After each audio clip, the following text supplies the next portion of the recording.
OBD de trouble code description technique circuit d'injecteur du cylindre croisillon 11 BAC. Qu'est-ce que cela signifie?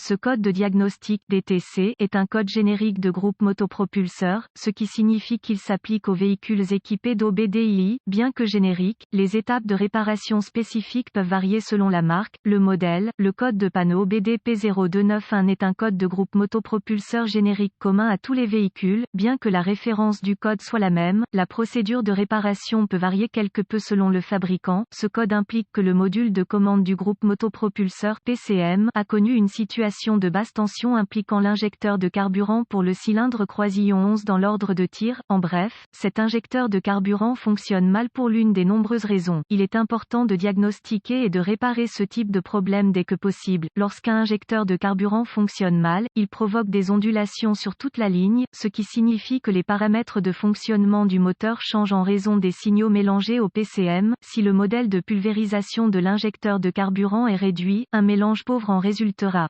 L'ondulation commence, le capteur d'oxygène signale un mélange pauvre au PCM. En réponse, il enrichit le mélange de carburant à tous les cylindres. L'économie de carburant chute, le cylindre avec l'injecteur défectueux provoque un mélange pauvre qui à son tour provoque une température de culasse plus élevée entraînant une détonation. Le capteur de cognement détecte la détonation, signale le PCM qui répond en retardant le chronométrage. Maintenant, le moteur tourne mal et manque de puissance. Ce n'est pas la fin de l'effet d'entraînement, mais cela reflète l'idée générale. Diagramme en coupe d'un injecteur de carburant automobile typique, fourni par Wikipédian prolifique. Symptômes. Les symptômes affichés pour un code P0291 peuvent inclure, le voyant de contrôle du moteur s'allumera et le code P0291 sera réglé. Le moteur fonctionnera plus brutalement que la normale. Un manque de puissance à une grande baisse de l'économie de carburant en résultera. Les causes possibles de ce DTC incluent, injecteur de carburant sale alimentant le cylindre numéro 11, injecteur de carburant défectueux, injecteur de carburant bouché ouvert ou court dans le faisceau de l'injecteur de carburant, connecteur d'injecteur de carburant desserré ou corrodé. Diagnostic, réparation. Généralement, ce type du problème est soit un connecteur électrique lâche ou corrodé sur l'injecteur, un injecteur encrassé, sale ou bouché, ou un mauvais injecteur nécessitant un remplacement. En plus de 45 ans, j'ai constaté que les connecteurs desserrés ou corrodés étaient la cause du défaut électrique la plupart du temps. Je n'ai trouvé que quelques cas où le câblage basse tension est devenu court-circuité ou ouvert, lorsqu'il n'est pas perturbé. La majorité des problèmes électriques étaient liés à l'alternateur, au câblage du solénoïde du démarreur, au câblage du capteur d'oxygène en raison de la proximité immédiate de l'échappement et de la batterie. La majorité des travaux électriques consistaient à corriger des éléments installés par le client, tels que des chaînes stéréo haute puissance et d'autres pièces ou équipements mal installés. Les injecteurs de carburant sont alimentés par le relais de la pompe à carburant. Le PCM actionne le relais lorsque la clé est allumée. Cela signifie que tant que la clé est activée, les injecteurs sont alimentés. Le PCM active l'injecteur en alimentant le sol au moment nécessaire et pour la durée appropriée. Vérifiez le connecteur sur l'injecteur de carburant. Il s'agit d'un connecteur en plastique fixé à l'injecteur avec un clip métallique autour du connecteur. Tirez sur le connecteur pour voir s'il se détache facilement. Retirez l'attache-fil et retirez le connecteur de l'injecteur. Inspectez le connecteur du faisceau pour détecter la corrosion ou les broches repoussées. Assurez-vous que les deux lames ne sont pas pliées dans l'injecteur lui-même. Corrigez tout défaut et appliquez de la graisse diélectrique et installez le connecteur électrique. Démarrez le moteur et écoutez l'injecteur pour vous assurer qu'il fonctionne. Utilisez un long tournevis pour l'injecteur et la poignée pour l'oreille et vous pouvez l'entendre clairement. S'il ne fait pas de bruit de cliquetis, très audible, il n'a pas d'alimentation électrique ou il est tombé en panne. S'il ne cliquait pas, retirez le connecteur de l'injecteur et vérifiez l'alimentation avec un voltmètre. Aucune alimentation signifie que le câblage du relais de la pompe à carburant est défectueux ou a une connexion lâche.